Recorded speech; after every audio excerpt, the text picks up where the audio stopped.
ओम उमा महेश्वराय नमः। आप सभी का हमारे YouTube चैनल पर हार्दिक स्वागत है। जीवित पुत्रिका व्रत की कथा। हर साल आश्विन महीने की कृष्ण पक्ष की अष्टमी तिथि को जीवित पुत्रिका व्रत किया जाता है। इस व्रत को जीतिया, जीवतिया, जीमूत वाहन व्रत आदि नाम से जाना जाता है। माताएं जीवित पुत्रिका व्रत अपनी संतान, खास तौर से पुत्र की लंबी आयु और सुखमय जीवन के आशीर्वाद के लिए रखती हैं। इस व्रत के दौरान कई नियमों का पालन किया जाता है। जीवित पुत्रिका व्रत का संबंध महाभारत काल से भी जुड़ा हुआ माना जाता है और इस व्रत के दिन इससे जुड़ी कथा सुनने का भी खास महत्व है। छठ पर्व में जिस तरह नहाय खाए की परंपरा होती है, उसी तरह जीतिया व्रत पर भी इस विधि से व्रत किया जाता है। जीतिया पर्व 3 दिनों तक चलता है।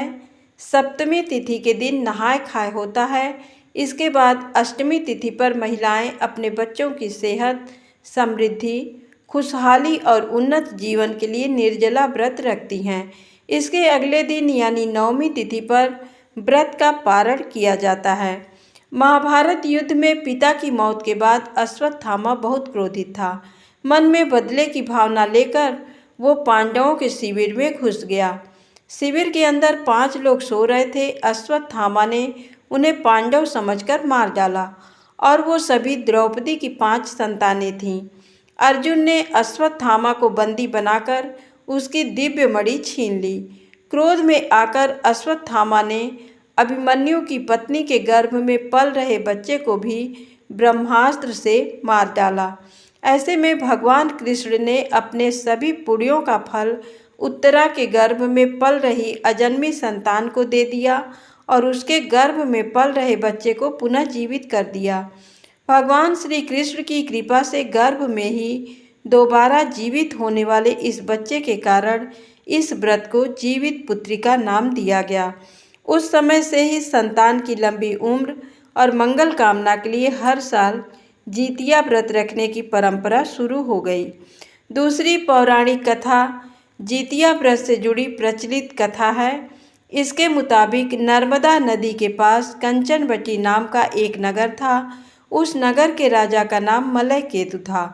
नर्मदा नदी के पश्चिम में बालूहटा नाम की मरुभूमि थी, जिसमें एक विशाल पाकड़ के पेड़ पर एक चील रहती थी और उसी पेड़ के नीचे एक सियारिन भी रहती थी। दोनों पक्की सहेलियां थीं। दोनों ने कुछ महिलाओं को देखकर जीतिया व्रत करने का संकल्प लिया और दोनों ने भगवान श्री जीमूत वाहन की पूजा की और व्रत करने का संकल्प लिया। लेकिन जिस दिन दोनों को व्रत रखना था, उसी दिन शहर के एक बड़े व्यापारी की मृत्यु हो गई और उसका दाह संस्कार उसी मरुस्थल पर किया गया। सियारिन को अब भूख लगने लगी थी। मुर्दा देखकर वो खुद को रोक न सकी और उसका व्रत टूट गया। मगर चील ने संयम बनाए रखा। उसने नियम और श्रद्धा से अगले दिन का व्रत पारण किया। अगले जन्म में दोनों सहेलियों ने ब्राह्मण परिवार में पुत्री के रूप में जन्म लिया। उनके पिता का नाम भास्कर था। चील बड़ी बहन बनी और उसका नाम शीलवती रखा गया। शीलवती की शादी बुद्धिसेन के साथ हुई। वहीं सियारन, जो छोटी बहन के रूप में जन्मी, उसका नाम कपूरावती रखा गया। उसका विवाह उस नगर के राजा मलय केतु से हुई। अब कपूरावती कंचनवटी नगर की रानी बन गई। भगवान जीमूत वाहन के आशीर्वाद से शीलवती के 7 बेटे हुए। दूसरी ओर कपूरावती, जो वहाँ की रानी बनी थी, उसके सभी बच्चे जन्म लेते ही मर जाते थे। समय बीतने के साथ शीलवती के 7 पुत्र बड़े हो गए। वे सभी राजा के दरबार में काम करने लगे। कपूरावती के मन में उन्हें देख ईर्ष्या की भावना आ गई।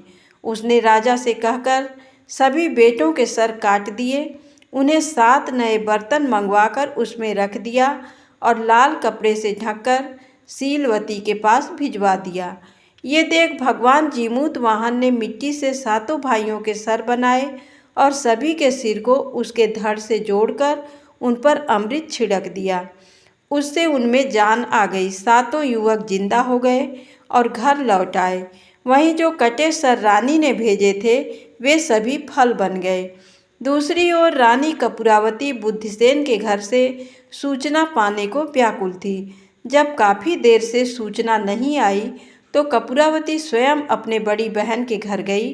वहां सबको जिंदा देखकर वो सन्न रह गई।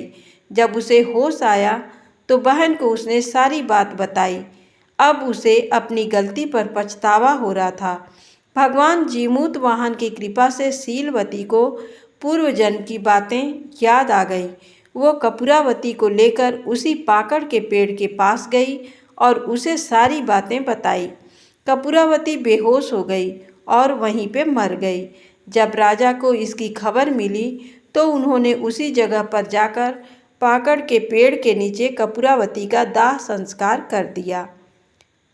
धन्यवाद।